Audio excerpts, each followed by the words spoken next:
why does it look like the US cares more about Nigerian than the Nigerian government itself? Because tell me why Congressman Bill has to hold back tears while trying to banter the Nigerian representatives who are trying to make it look like, okay, what the US is saying about Nigeria, what they think is happening is not what is happening. Whilst we can all see that this is what is going on in Nigeria, but your parliamentarians will go and sit in parliament and be debating about why President Donald Trump is calling Nigeria a disgraced country. Is Nigeria not a disgraced country? Look at what is going on in the country, and your government has failed to tackle its own security issues.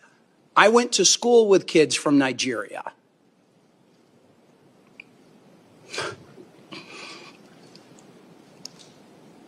Now, before we go there, according to Yahoo Ragacho, he's a security intelligence and investigative expert. According to him, they had prior intelligence to the kidnapping of the schoolgirls in Kebbi and the killing of the Brigadier General Musa Uba. They had all those intelligence, so that means it was a deliberate negligence by the people in power to take action and to stop the bandits before they get there. Dr. Getso, if we get you correctly, you are saying that you had intelligence of the attack on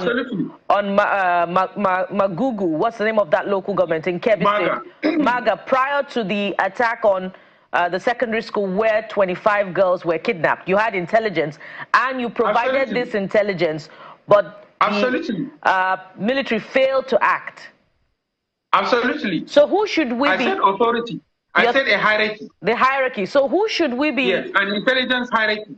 Two questions I have now. the intelligence. Two questions I provided the intelligence that the local government, the entire local government of Donko, the entire areas of Maru, in Ansado side of Maru local government in the forest state, the entire local government of Nasko, Rijau, Mashegu, Yauri, because the guys were coordinating themselves within those areas, within the radius of less than 100 kilometers. I provided this information. I don't really have specific information that they were targeting school, but I have information that they were coordinating themselves and they were attacking villages, and I provided this information. According to him, they know these terrorists, they know these bandits, they know where they are, they know where they plan. They are not at any hidden place that the government cannot locate them, because the intelligence in Nigeria, they have all the information and all the data they need to locate all these people. So it was a deliberate decision. It was a deliberate action that they have taken not to go after all these people, not to go after all these terrorists that are killing people in Nigeria. Now, this failure to act, is it deliberate, or perhaps your intelligence was just not taken seriously? Well, as far as I'm concerned, it is deliberate. Because refusal to take my intelligence on serious is a deliberate action.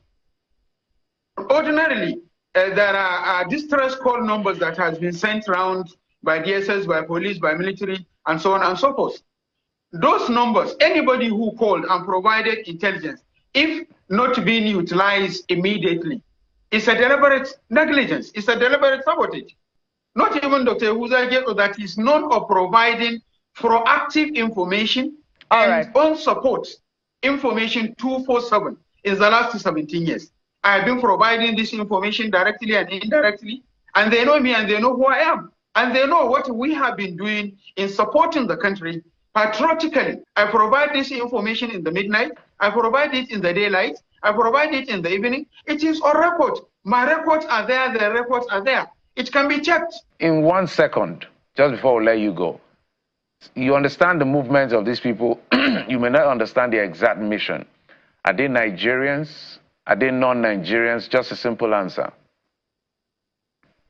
99.9% of the bandits operating in northwest and north central Nigeria, they are Nigerians. 99.9% of them, we know who they are, we know where they are not in any hideout or any difficult terrain. Now, I listened to what Congressman Bill had to say, the congressman from the US, and I was completely wowed, because it's like the Nigerian government is not seeing what these people are seeing. I don't actually get it, bro. When 200 people were murdered, killed in a church. Now, I want to ask this. So one question was, did things improve? I think the answer is no on that. Here's the question. Proportionally, do we see Christians killing Muslims in Christian areas of Nigeria the way that we are seeing radicalized Islamists killing Christians in Muslim areas of Nigeria? What I can tell you, Representative Huizenga, is that Christians are disproportionately targeted based on their population. Exactly. And by the way, for those that you can't pick up with the microphones, there's audible yeses behind you. Again, the people that are watching who are nodding their heads. Why? Because they have lived this. Their families have lived this.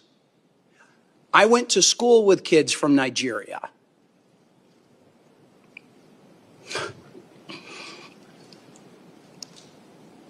Your man is speaking like he cares about Nigeria more than the Nigerians themselves, more than the Nigerian government.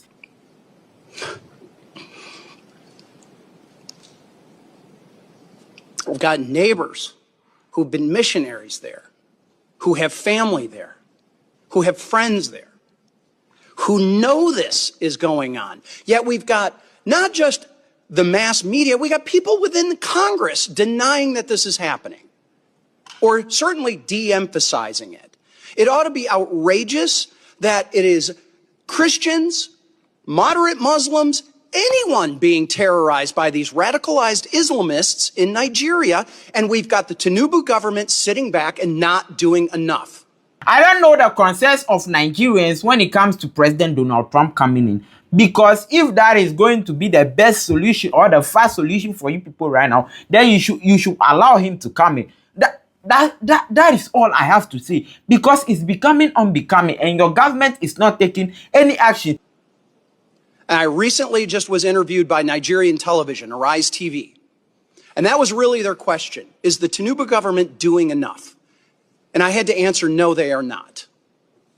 And I do not understand how a delegation can come here to the United States and downplay and come up with all of these other excuses as to why this is allowed to happen. It should be rejected and should be called out for what it is. At this point, I feel like if the Nigerian government is really willing to stop these people, they would have stopped them long ago. That is my conclusion. Because they have deliberately decided not to stop them. Because these people are on social media now, they have the effrontery to post videos on social media. This is what we are doing. This is the people we are killing. I've seen the videos and I was terrified. Guys, so let me know your thoughts in the comment section on what you make of all this thing that is going on, because I actually don't get it. You know, I actually don't understand, and I don't know what the Nigerian government is doing. I don't know, bro. Let me know what you think in the comment section. And if you are in Nigeria, do you still believe and think your government is really taking any action? Because we can't see it. The US, who is trying to help you people, they can't see any action. So what are they talking about? Your parliamentarians will be in parliament, be shouting, you can talk about Trump. I don't fear Trump. I'm coming. Don't be scared. I can say. I said I'm not scared of Trump. I will say my mind. President or a country be scared? I'm a Nigerian. Nigeria is a sovereign nation. I'm a parliamentarian. I'm a deputy president. I can speak on behalf of Nigeria. I'm not scared of Trump. But so do not allow others to speak for you. Don't be scared of Trump. Get you something. can say your mind about Trump. Dear Nigerians, there will be more updates on this news. Until we see again, endure.